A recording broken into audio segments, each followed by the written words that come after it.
Petition, Tamil Nadu high court में 6 petition, supreme court में 4 petition, total 21 petition हमारे खिलाफ इस फिल्म के रोक लगाने के लिए हुआ। आप क्रोनोलॉजी ऑफ इवेंट देखिए, 21 पिटीशन आया एक फिल्म को रोकने के लिए। केरल हाई कोर्ट में 11 केस था।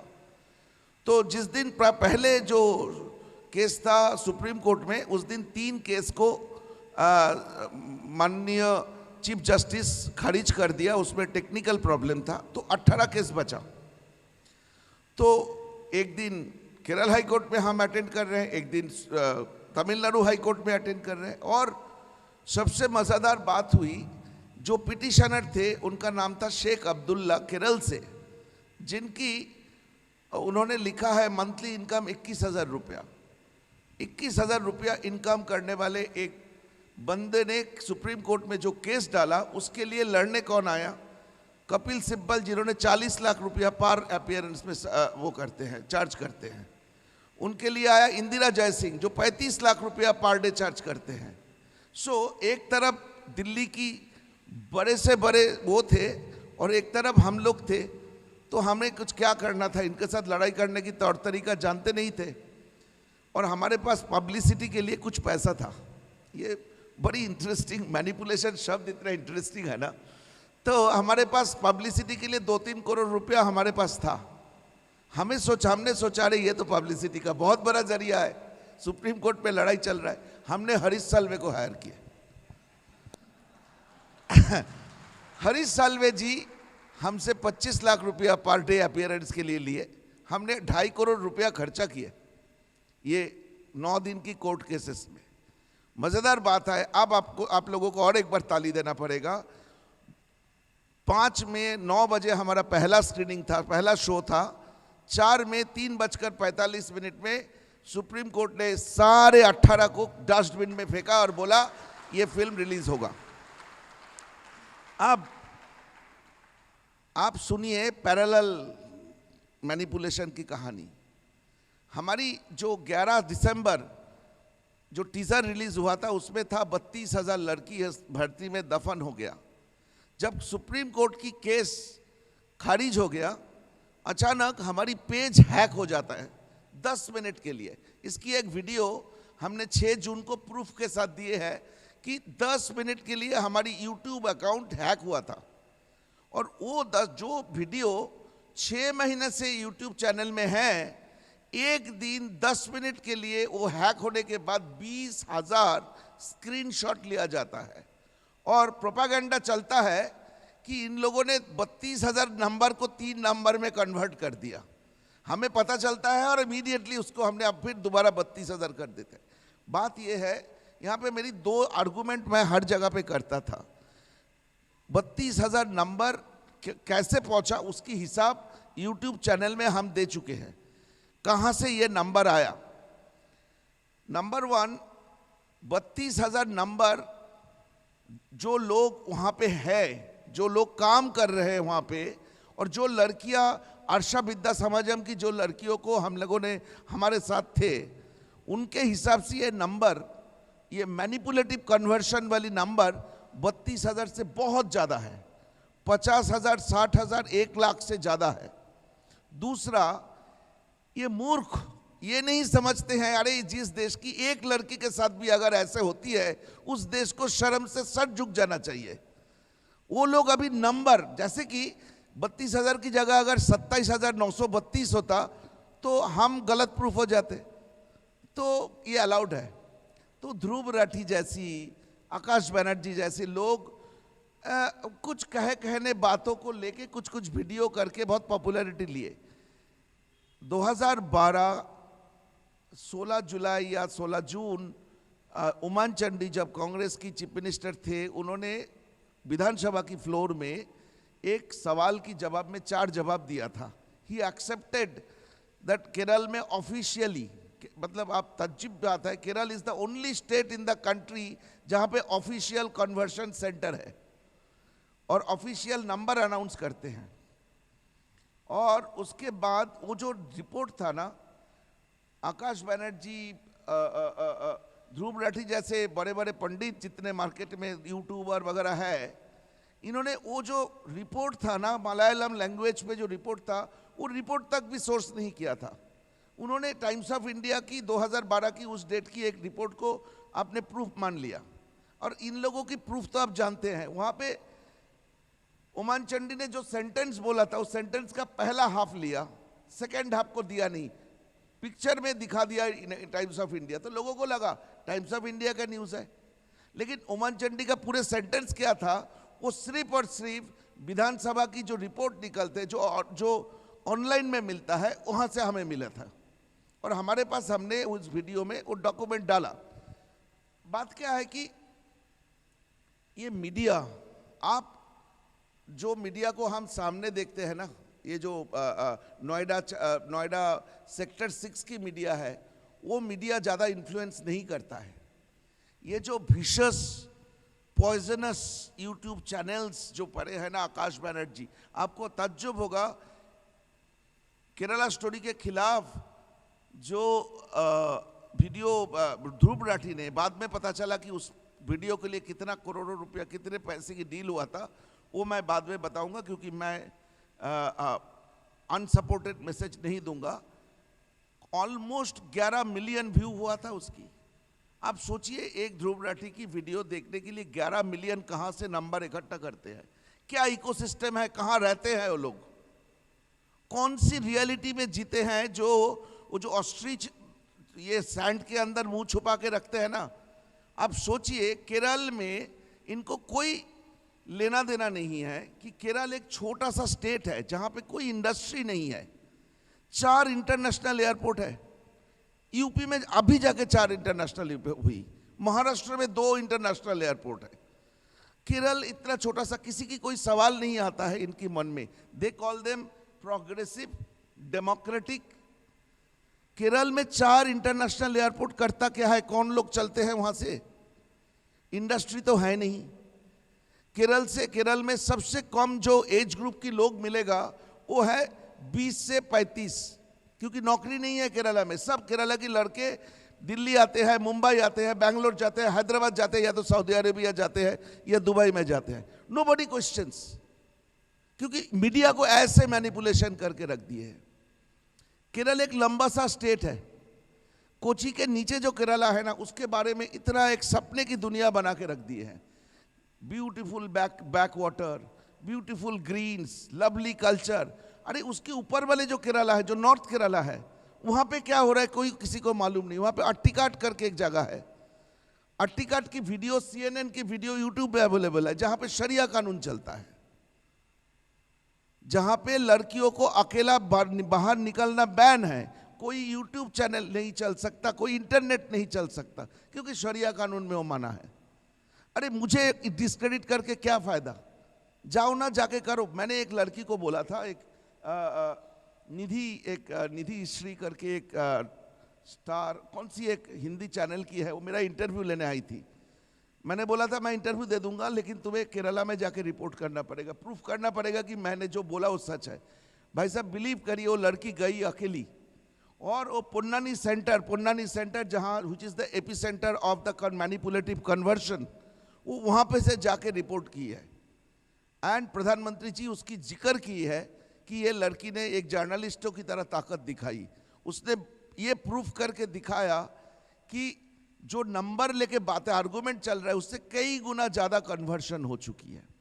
सो हम लोगों के लिए ये एक, पता नहीं ये सबक बोलूं, ये एजुकेशन मॉडल बोलूं, ये एक मौका बोलूं, अगर आज हम लोग ये मैनिपुलेशन की रियलिटी को अगर ना समझे, ये ना समझे जे हम इस विशेष सर्कल में फंसे हुए हैं। ये कल आपकी दरवाज़ा खटखटा सकता है, परसों आपकी दरवाज़ा खटखटा सकता है, किसी भी तरीके से, आपके बच्चों के थ्रू, आपकी खाने की चीज़ों के थ्रू, किसी भी तरीके से आपको खटखटा सकता है। मैं इस्लामोफोबिक नहीं हूँ, मेरा बहुत अच्छे इस्लामिक मुस्लिम दोस्त है, लेकिन मैं ये उनकी जो पॉलिटिकल मॉडल है, मैं उस पॉलिटिकल मॉडल के खिलाफ हूँ, क्योंकि वो लोग भारत की अस्तित्व को ही एक्सेप्ट नहीं करते हैं। They denounce the existence of the country. तुम जिस धरित्री पे रहोगे, जिस मिट्टी में रहोगे, उस मिट्टी को डिनाउंस करके क्या फायदा। मैं अगर बोलूं मैं भारतीय नहीं हूं, भारत में जन्मे हो तो आप हिंदू हो, आप भारतीय हो, इसकी कोई आपकी एक्सेप्टेंस इनएक्सेप्टेंस की, आपकी एग्री डिसएग्री की कोई मायने नहीं रखता है। आप कोई नहीं हो डिसाइड करने वाले कि आप हो कौन, डिसाइड हो चुकी है। You are the part of this 10,000 years old civilization। और उसकी नाम अगर हिंदू बोलो तो हिंदू, भारतीय बोलो तो भारतीय, लेकिन आप उसके हिसाब से हो। So you are, when you are born in this system, you are part of these manifestations of the culture। अब ये जो साजिश पिछले 100 साल, ज़्यादा दिन से नहीं हुई, पिछले 100 साल से ये साजिश हुई जब से ये सो कॉल्ड लेफ्ट लिबरल एक कल्चर हमारी देश में आई, और वो एक एक जगह पे घुस के आज के तारीख में आप सोचिए, गोवा में फिल्म इंटरनेशनल फिल्म फेस्टिवल होता है, जहाँ पे मुंबई फिल्म इंडस्ट्री से सारे B grade C grade actors को बुला के सेलिब्रेट करेंगे, लेकिन मेरी हीरोइन जिन्होंने भारत की इतिहास की सबसे बड़ी महिला सेंट्रिक फिल्मों की फिल्म दी है, उसको कोई इनविटेशन नहीं आया था। आप सोचिए, हमारी सरकार भी इस सिस्टम की हिस्सा है जो दुबई या सऊदी अरेबिया में बैठ के चलाया जाता है। सर, कुछ यूट्यूबर्स के लिए 32,000 छोटा नंबर होगा, क्योंकि उन्हें ये पता नहीं है कि भारत वो देश है जहाँ एक महिला के साथ अगर दुर्व्यवहार होता है तो महाभारत होती है। तो 32,000 तो हमारे लिए बहुत बड़ा नंबर है। भाव तोरसेकर जी, आपके पास जाना चाहूँगी। एजुकेशनल इंस्टीट्यूट्स बहुत ज़्यादा स्ट्रांगली मैनिपुलेट किए गए, पूरा एजुकेशन सिस्टम हैक किया गया हमारा। JNU बहुत बड़ा एग्जाम्पल है, और अभी Tata institute of social sciences hub बना हुआ है लेफ्टिस्ट के लिए। कैसे इसका मैनिपुलेशन हुआ, फंडिंग पे भी थोड़ा सा अगर आप प्रकाश डालें, एंड कैसे यूज़ किया गया लेफ्टिस्ट एंड कम्युनिस्ट द्वारा एजुकेशनल इंस्टीट्यूट्स को। नहीं, देखो, जो बच्चे बढ़ते हैं उनके माइंड पर जब बहुत जल्दी, जिसको हम बोलते हैं ना कि इंफॉर्मेशन का बरसात कर दो, तो वो कंफ्यूज भी हो जाते हैं। और अब कंफ्यूज हो जाते हैं उस वक्त अगर आप उनको पेरेंट जैसा समझाओगे तो वो समझ में आता है। मैं जब बिल्कुल यंग था, यानी 20 वगैरह उम्र थी हमारी, तो मैं कम्युनिस्ट था, लेकिन हमारे जो कम्युनिज्म हमको शुरू में सिखाते थे, उन्होंने ही मुझे बोला था, क्योंकि वो उस वक्त 65-70 साल के थे। बोले, देख, 20-25 के होने तक कम्युनिस्ट होने में कोई फर्क नहीं पड़ता, लेकिन 30 उम्र के बाद अगर कम्युनिस्ट हो गए तो तू पागल है। ये मुझे कम्युनिज्म सिखाने वाले जो थे उन्होंने ही बताया था कि 14-15 साल की उम्र में तुमको शिवसैनिक होना चाहिए, किधर भी जाओ पत्थर मारो। 15 के बाद अब 20 में जाते हो तो 20 से 30 तक उनको क्रांति करनी है, लेकिन उसके बाद सेटल होना है। तो जो बढ़ते नहीं, अब हम इनके बंगाल के बहुत सारे कम्युनिस्ट देखते हैं तो मुझे अजीब लगता है, उनकी उम्र तो 70 साल हो गई लेकिन आज भी कम्युनिस्ट है। ये मुझे इसलिए अजीब लगता है क्योंकि एक समय होता है। अभी देखो, ये आसानी से समझाना बहुत ज़रूरी होता है। बीच में दिवाली के टाइम में एक लड़का था, जवान पत्रकार है, वो दिवाली शो निकालने वाला था, तो मेरा इंटरव्यू लेने आया। उसको इंटरव्यू इसलिए चाहिए था कि कोई भी कांग्रेस का बड़ा नेता नेहरू गांधी के बारे में आर्टिकल लिख के देने को उनको तैयार नहीं था। तो वो बोला, मुझे वो तो हिस्ट्री पर चाहिए। तो मैं बोला, मैं लिख नहीं पाता, मेरी आँख थोड़ी ख़राब हो गई है। तो बोला कि ठीक है, मैं आपका इंटरव्यू करता हूँ। तो मैंने गांधी जी नेहरू की क्या गलती थी, उस वक्त डिवीज़न हो गया देश का वगैरह वगैरह। तो मैंने बोला उस समय वो बराबर थे। तो वो हैरान हो गया, आप तो हिंदुत्ववादी हो और आप गांधी नेहरू को सही बताते हो। मैंने बिल्कुल बराबर है, क्योंकि उस वक्त जब देश का डिवीज़न हो गया था तो उस वक्त आरएसएस वगैरह एक ऑर्गेनाइजेशन थी, पॉलिटिकल फोर्स नहीं था। तो उस वक्त अगर नेहरू गांधी ने जो किया वो सही था, तो बोले आज क्यों गलत है। मैंने बोला देखो, तुमको समझाने के लिए आसान तरीका ये है कि हम जब 20 या ऐसे 25 साल के थे, तब कोई भी कोरोना जैसी बीमारी आ गई तो पहले क्या करते थे, तो डीडीटी का स्प्रे करते थे। आज डीडीटी बैन है, तो उस वक्त अगर म्यूनसिपाल्टी डीडीटी मारती थी तो क्या म्यूनसिपाल्टी गलत थी? नहीं, उस समय डीडीटी सही था। आज उससे भी सेफ कोई दवाई आ गई है तो डीडीटी बैन हो गई। तो उस वक्त गांधी वगैरह ठीक थे, अगर आज वही इस्तेमाल करोगे फिर भी उसके दिमाग में नहीं आया। तो मैंने बोला फिर आसान और करता हूँ। मैंने बोला कभी डॉक्टर के पास जाते हो? तो बोला बिल्कुल जाता हूँ। तो डॉक्टर को पर्चा लिख कर देता है कि भाई ये दवाई ले लो, इतने डोज में ले लो, इसमें इतना सुबह दोपहर शाम वगैरह वगैरह। हाँ बिल्कुल लेता हूँ। बोलो दवाई लेते हो केमिस्ट के पास तो पैसा देते हो, लेकर घर आ जाते हो? हाँ बिल्कुल।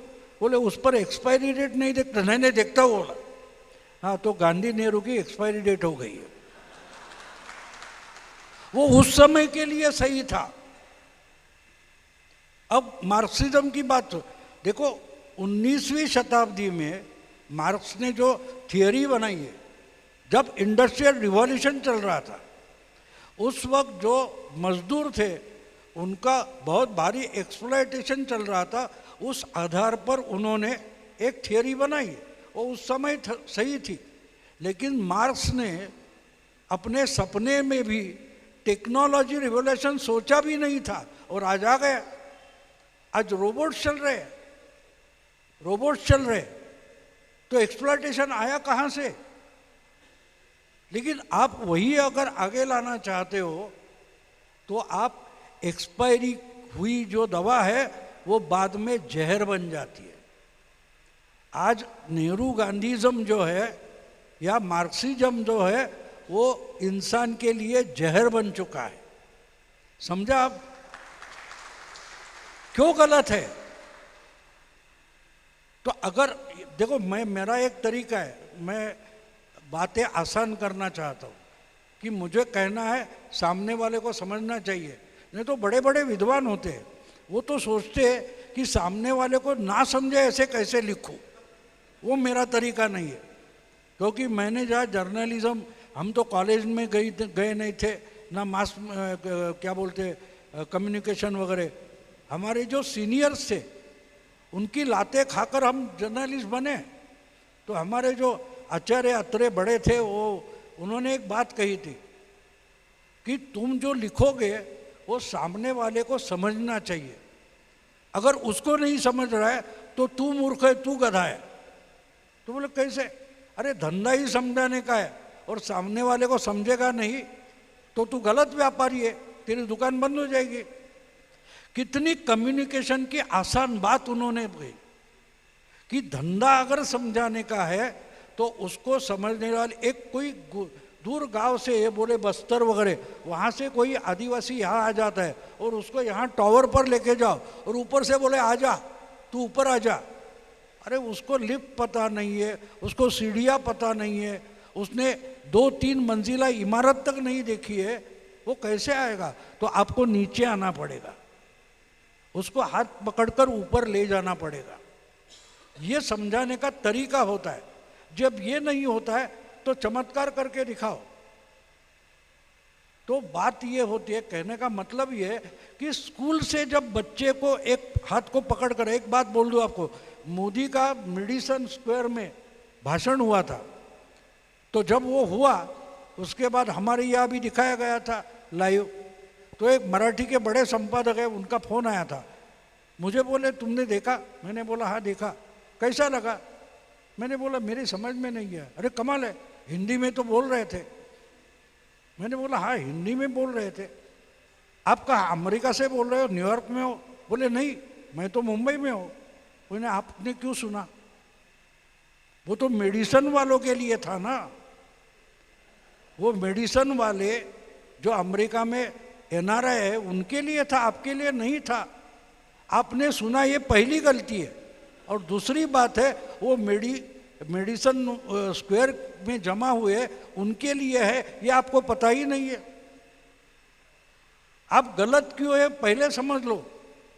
अब एक प्रोफेसर जाकर केजी की क्लास में या दूसरी की क्लास में जाकर सिखाने लगे तो बच्चों को पता नहीं लगेगा ये क्या बड़बड़ा रहा है। और वहाँ की टीचर अगर नाच कर कूदी लगाकर कुछ बोल रही है, बच्चों को समझा रही है, तो ये बोलेगा ये क्या पढ़ाने का तरीका है। वो बच्चों को समझने वाली लैंग्वेज होती है। तो मैनिपुलेशन वहाँ से शुरू होती है। हमको अगर हमारा सनातन वगैरह लोगों के पास लेके जाना है तो हमको उस तरीके से, देखो इस्लाम की बात हो कितनी आसान बनाई गई है। 2-3 मिनट के लिए वो क्या अल्लाह अकबर बोल दो तो इनके साथ लड़ना है तो आपको भी अपना दिमाग। मेरी एक बात हुई थी, मेरा दोस्त है मुस्लिम, वो मेरा अरे यार इतने मंदिर है क्यों पूजा करते हो कमेंट में। मैंने कब किया है, लेकिन तू तो 5 बार जाता है ना, चिल्ला चिल्ला कर अल्लाह अकबर बोलता है, क्यों बोलता है, क्यों बोलता है तू? तो बोलता है वो तो हमारी प्रार्थना है। क्या है प्रार्थना? अल्लाह अकबर का मतलब क्या होता है? बोला अल्लाह ग्रेट है और मोहम्मद उसका रसूल वगैरह। और मैंने बोला अगर उसको भी मालूम है वो ग्रेट है तो तू चिल्ला कर क्यों बता रहा है? तुझे ही पता है कि वो ग्रेट नहीं है और उसको भी पता है तो ग्रेट नहीं है, वो तुझे बोलता है तू चिल्लाना। मैनिपुलेशन कैसा होता है देखो। असल में जो इस्लाम आप समझो तो अल्लाह ने बोला था दिन में 50 बार नमाज पढ़ो। फिर नबी बोला कि भाई 50 बार तो काम कब करेंगे, तो ठीक है 5 बार करो। यानी मेरी समझ में नहीं आ रहा है कि किसको इस्लाम सिखाया। यानी इस ढंग से आप उनको फेस करो। पहली बात है हम शुरू करेंगे, नहीं मैं उतना मंदिर में जाता वगैरह नहीं हो, मैं यहाँ से हम शुरू करते हैं। और उसका रमजान है या उसके रोजे है उसमें हमको इंटरेस्ट ज़्यादा होता है, क्यों नहीं भिड़ जाओ। मैंने बोला मैंने कभी तुमने देखा है गणेश इज ग्रेट, मैं चिल्लाता हूँ नहीं, उसको भी मालूम है मुझे भी मालूम है, रोज नहीं बोलना पड़ता है। मैं मंदिर में नहीं जाता हूँ, मैं नहीं जाऊंगा तो गणेश छोटा नहीं होता है ना हनुमान छोटा हो जाता है। लेकिन तुमको डर है, तुमको पता भी नहीं वो कैसा दिखता है, कैसे बोलता है, उसकी आवाज क्या है, और फिर भी डरे हुए हो, फिर भी डरे हुए हो। आपको आप फिर से यहाँ बैठे हो, मैं एक सवाल पूछता हूँ, अगर एक फोन आ जाए और बोले मैं छोटा शकील बोल रहा हूँ 2 पेटी भेज देना, आप डर जाओगे कि नहीं? डरोगे कि नहीं? क्यों डरोगे? क्योंकि आपने मीडिया में पढ़ा है छोटा शकील दाऊद के नाम पर धमकियां देता है। This is manipulation of mind. आपको पता तक नहीं है उसकी आवाज क्या है, फिर भी आप डर जाते हो। तो ये जो डरना है, इससे अगर मुक्ति चाहिए तो सामने वाले को डराना पड़ेगा। ये समझ लो, ये समझ लो। एक बढ़िया बात बोल लो आपको, वो इलाया नाजिया नाम की कोई लड़की है शायद, उसके वीडियो देखो, वो जिस ढंग से भिड़ जाती है मुझे बहुत पसंद आती है। उसने एक मौलाना को कुछ बोला, बुरके के बारे में बात चल रही थी, वो बोली तू मेरी छाती क्यों देख रहा है, सर देख सर देख। वो मौलाना की बोलती बंद कर दी उस लड़की ने। मुस्लिम ही है लेकिन वो इनका इस्लाम नहीं मानती।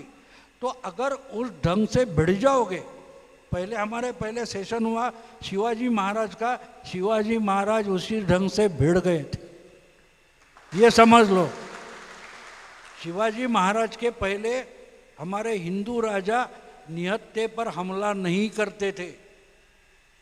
शिवाजी महाराज ने शाइस्ते का निहत्था था फिर भी उस पर हमला किया है। ढंग सोचने का अलग था। मैं कल परसों एक कोट बोला, मैंने इनको भी बोला, प्लेटो 2000 साल पहले ग्रीक थियोरिटिशियन थे, उनका एक कोट मैंने पढ़ा, I am thinking don't confuse me with facts. क्या होता है, कॉन्ट्राडिक्टरी लगता है ना। मैं सोच रहा हूँ, मुझे सच्चाई बताकर कंफ्यूज मत करो। इसका मतलब ये है, अगर सोचकर दूसरा कुछ नया करना है तो आउट ऑफ बॉक्स जाना पड़ेगा, दायरे से बाहर जाना पड़ेगा। हमको भी दायरे से बाहर जाना पड़ेगा, तो हमारा मैनिपुलेशन रुकेगा। अगर सामने वाला टोपी पहनकर आता है तो उसको पूछो, कहाँ कुरान में लिखा है कि टोपी पहननी चाहिए, पहले दिखा। नहीं है, कहीं भी नहीं है। लेकिन हम तो मैनिपुलेशन आप शुरू करो। छोटी छोटी चीज होती है, वहां से मैनिपुलेशन शुरू करो। मोदी जी ने 2012 के चुनाव में एक मौलाना को बोला टोपी नहीं लूंगा, लाखों बार चैनल पर दिखाया गया। ये दिखाने वाले जो गधे थे उनको लगा इसको बदनाम करेगा। अरे मोदी ने डिलिबरेट ही किया था, क्योंकि उनको मालूम था 50 कैमरे लगे हैं। अगर मौलाना की टोपी वापस करूंगा कि देखो ये मुस्लिमों के खिलाफ है, इसका बवाल हो जाएगा।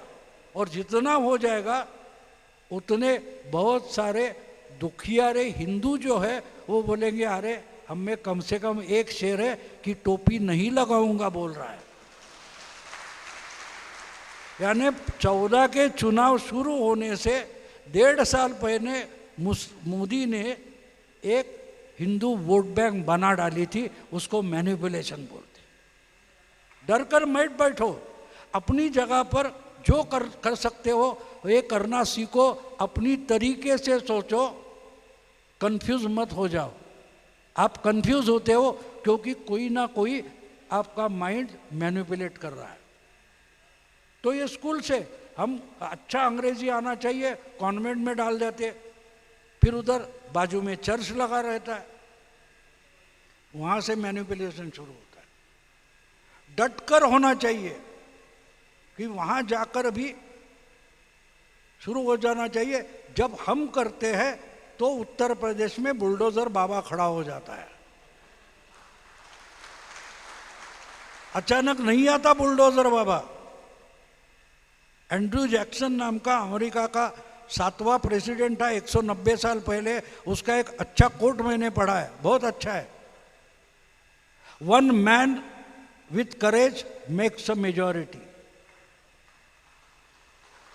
मोदी को पार्लियामेंट की मेजॉरिटी नहीं चाहिए, Modi himself is a majority, क्योंकि उनके पास जनमानस का बहुमत है।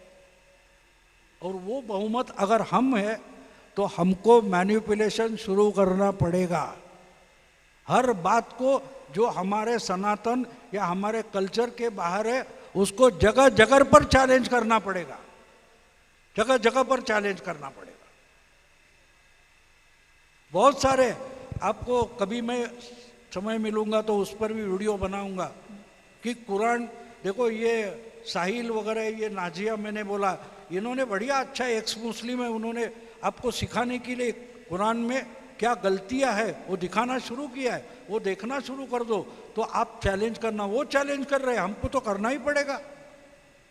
अगर एक्स मुस्लिम चैलेंज कर रहे हैं तो हमको उसका आधार पकड़कर हमको खुद को मैनिपुलेशन शुरू करना पड़ेगा।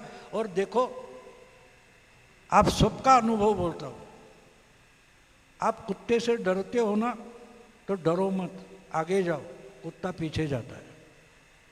कुत्ता भौंकता है इसलिए कि वो डरा हुआ होता है, वो डरा हुआ होता है।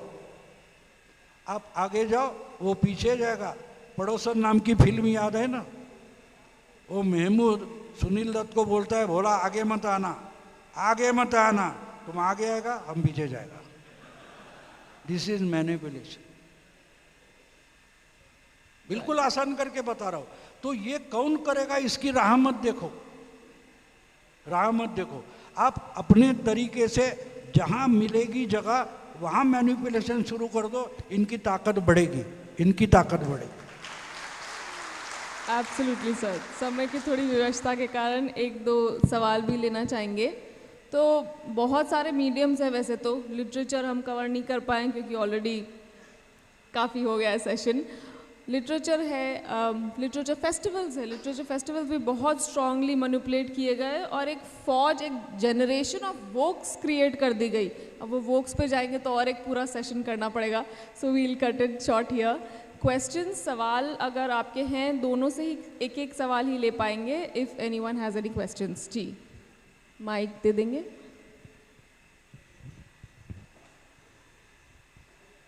आई थिंक आप ही दोनों का, अगर अलग अलग दोनों पैनलिस्ट से एक एक सवाल हो तो प्लीज़।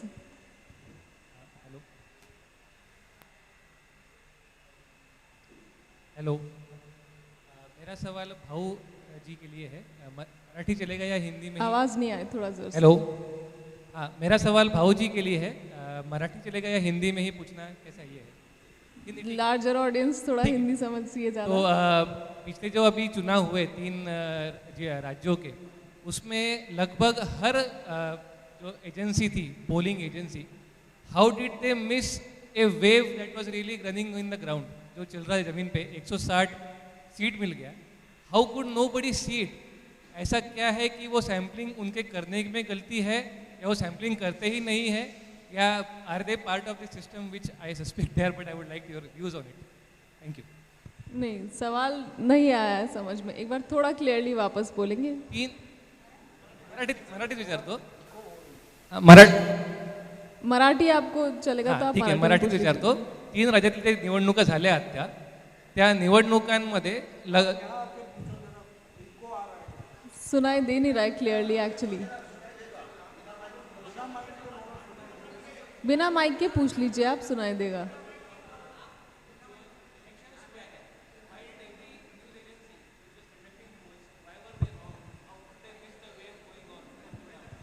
सवाल ये है कि जब इलेक्शंस हुए तो जब उससे पहले मीडिया उसके बारे में बात कर रही थी तो वो सबके सभी गलत कैसे बता रहे थे और निष्कर्ष कुछ और निकला? Is that the question? जी, सारी मीडिया इलेक्शन का कुछ और रिजल्ट एंटिसिपेट कर रही थी और निकला कुछ और, तो वो सभी कैसे गलत एंटिसिपेट कर रहे थे? हेलो हेलो, नहीं देखो, मीडिया भी मैनेज किया जाता है, हर बात मीडिया। मैं आपको एक आपको एग्जांपल दे दूंगा। जब सर्जिकल स्ट्राइक हुआ था तो सर्जिकल स्ट्राइक के बाद 2 मराठी टॉपमोस्ट पेपर में एक खबर आई थी कि सर्जिकल स्ट्राइक के पहले प्रधानमंत्री ने शरद पवार से सलाह मशवरा किया, क्योंकि शरद पवार पहले डिफेंस मिनिस्टर थे। तो मैंने वो खबर पढ़ी और मैं हैरान रह गया कि ये पहली बार हो रहा है कि सर्जिकल स्ट्राइक हो गया और 2 दिन बाद शरद पवार प्रधानमंत्री से मिले, तो एक्शन लेने के 2 दिन बाद सलाह मशवरा कैसे हो सकता है? तो मैं तो हैरान था। तो मैंने पवार जी के एक बिल्कुल नज़दीकी है, मेरे दोस्त है, नाम नहीं बताऊंगा, मैंने उनको पूछा कि आखिर मोदी को तो आपके साहब के पास आना पड़ा। बोले कैसे? नहीं वो ऐसा हो गया। कौन सा? नहीं बिल्कुल नहीं बोला। अरे बोला खबर आई है, 2 ये पेपर में खबर आई है, मराठी के बड़े पेपर है। उन्होंने मुझे बोला, यार भाऊ तू 45 साल से पत्रकार है, तुझे नहीं पता है कैसे खबरें छोड़ी जाती है? तो मैनिपुलेशन होता है, सर्वे हो उसके सब ये शुरू किया जाता है, छोड़ दिया जाता है। अब आपको एक बात बोल दूं कि कल अदानी के घर ऑफिस पर उद्धव ठाकरे का मोर्चा गया था, धारावी का रिहेबिलिटेशन जो कुछ है उसमें जितेंद्र अवार्ड क्यों नहीं था? यही खबर है। अरे कलवा की एक शाखा तोड़ी गई, इसके लिए उद्धव ठाकरे आए, उनमें तो जितेंद्र अवार्ड आगे थे। उद्धव ठाकरे आगे बढ़ो, हम तुम्हारे साथ हैं। फिर अदानी के मामले में क्यों नहीं था? क्योंकि पवार अदानी के साथ है। तो खबर यहां होती है, वो छोड़कर आपको बताया जाता है, उसको न्यूज़ बोलते हैं। आपको इसीलिए मैं बोल रहा हूं कि आपको मैनिपुलेट किया जाता है। लेकिन एक बात अच्छी है कि आज भी देश के 98% व्यूअर्स जो है टीवी के, वो न्यूज़ चैनल नहीं देखते। ये सबसे अच्छी बात है।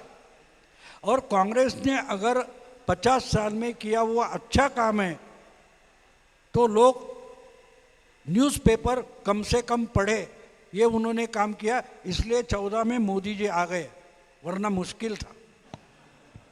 क्योंकि लोग अपने तरीके से सोच सकते हैं जो न्यूज़पेपर, और जेफरसन ने कहा है कि मैं न्यूज़पेपर नहीं पढ़ता और I am well informed.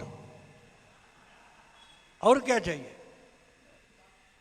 Sir Sudipto sir से अगर सवाल हो किसी का। आवाज़ भी आ रही है। मेरा सवाल सुदीप्तो सर से था कि जब आपने द केरला स्टोरी का पोस्टर चूज़ किया तो क्या आपको लगा था कि मतलब ये पोस्टर मतलब लॉन्च हो जाएगा और आपका मूवी चल जाएगा? बिकॉज जो पोस्टर था, जिस तरीके से हमारे कंट्री में सेकुलर इंस्टीट्यूशंस हैं।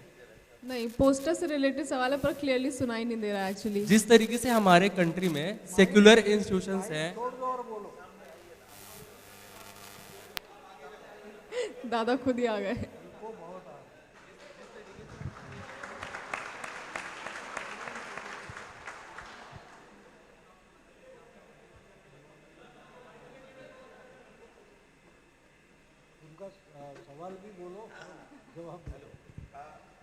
इनकी सवाल ये है कि जो हमारी फिल्म की पोस्टर था, उस पोस्टर से सो कॉल्ड सेकुलरिज्म को चोट पहुंच सकता था।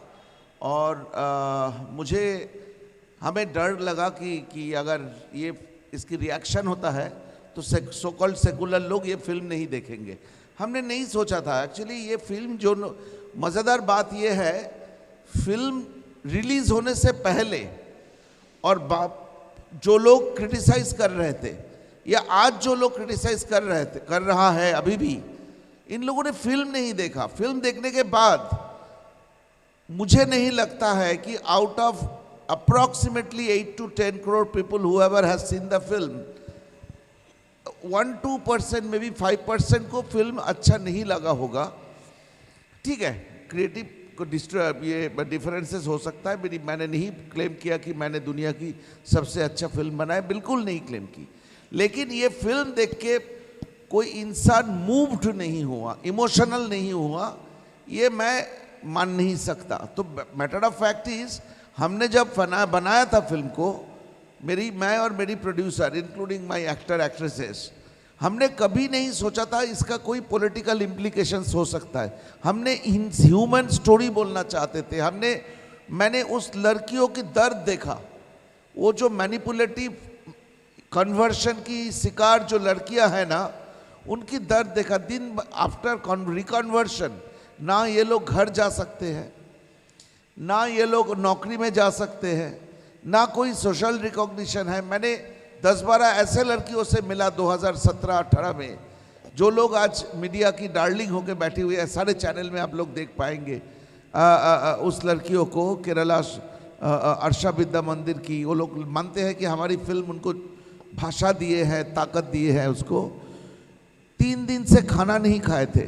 जो बाजार जाते थे सब्जियां लाने के लिए, रास्ते में लोग उसकी बैग छीन लेता था, सब्जियां नाली में फेंक देता था, इलेक्ट्रिक पावर काट देते थे। तो अंधेरे में वो लड़कियां 3-3 दिन भूखे रहते थे, पानी बंद कर दिया जाता था, प्यास पानी नहीं पी सकते थे।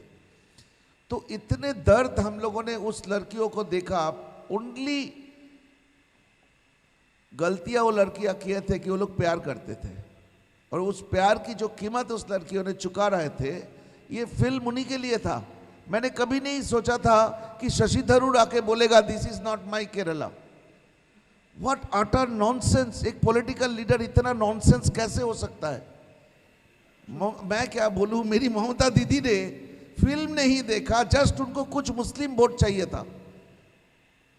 आप सोचिए, मतलब मैंने नहीं सोचा था ये फिल्म बनाने से पहले कि इतना पॉलिटिकल। मुझे लगा था कांग्रेस, बीजेपी, आरएसएस सब बोलेंगे कि केरल की लड़कियों के लिए, भारतीय की लड़कियों के लिए हमें आगे आना। अब तो डर लगता है कि बीजेपी बोलेगा गरीब को रोटी दो, तो कांग्रेस आके बोलेगा रोटी मत दो। मतलब ऐसे बाइनरी पॉलिटिक्स हमें नहीं चाहिए। इंसान की इंसानियत, मैंने देखा मेरी फिल्म देखने के लिए, मैं एक शब्द एग्जैजरेट नहीं कर रहा हूँ, बगल में एक कपल आए हैं, बैठी हुई है, और एक 2-3 लड़की बैठी है। जो कपल की जो लड़की थी, वो बगल वाले लड़की को नहीं जानते थे। At a point of time ये दोनों के हाथ पकड़ के रोए जा रहे हैं और हाथ पकड़ के बैठे थे हॉल में। ये मैंने अपने आंखों से देखा। आप बताओ, ये देखने के बाद आपको क्या लगेगा कि इसके ऊपर पॉलिटिकल लड़ाई होना चाहिए? और मैटर फैक्ट ये भी है कि मैं सर की एक फिल्म थोड़ा मैं बोलूँगा थोड़ा। एक बात समझ लो कि जो महात्मा होते हैं ना, उनके समकालीन बुद्धिजीवी बड़े सयाने लोग होते हैं, वो उनको पत्थर मारते हैं। 40-50 साल बाद वो महात्मा होते, फिर वो गांधी हो, फुले हो, कोई भी हो, हाँ राजा राम मोहन राय। तो एक बात आपको समझना चाहिए, ये सब ट्रांजिशनल पीरियड है। यहाँ से हम निकलना चाहते हैं ना, तो एक बात समझ लो कि अभी शुरुआत हुई है। 50 साल पीछे हम हैं, 50 साल पीछे हम हैं।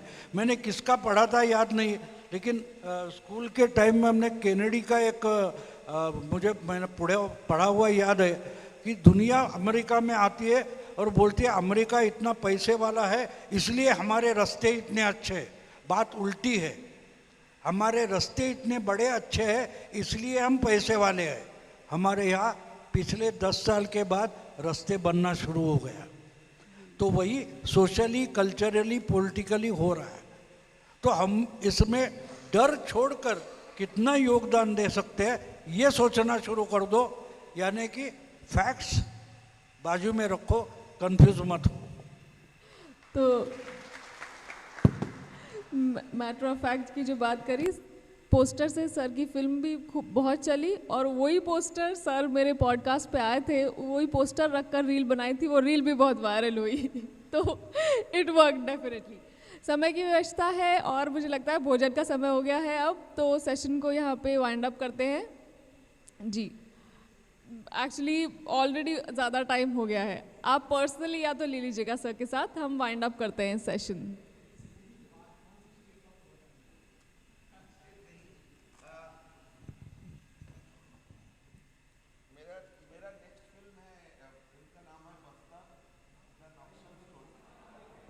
माइक। मेरी नेक्स्ट फिल्म का नाम है बस्तार, द नक्सल स्टोरी। ये 2024 5 अप्रैल को रिलीज़ होगा। प्लीज़ देखिएगा। मुझे लगता है ये फिल्म आप सबके लिए, बहुतों के लिए एक डिस्टर्बिंग फिल्म होगा, क्योंकि हमने बस्तार की उन लोगों का कहानी बोलेंगे जिनकी कहानी आज तक कोई सुने नहीं या सुनने नहीं दिया गया। तो बहुत डिस्टर्बिंग होगा सुनना, लेकिन प्लीज़ सुनिएगा। 5 अप्रैल 2024।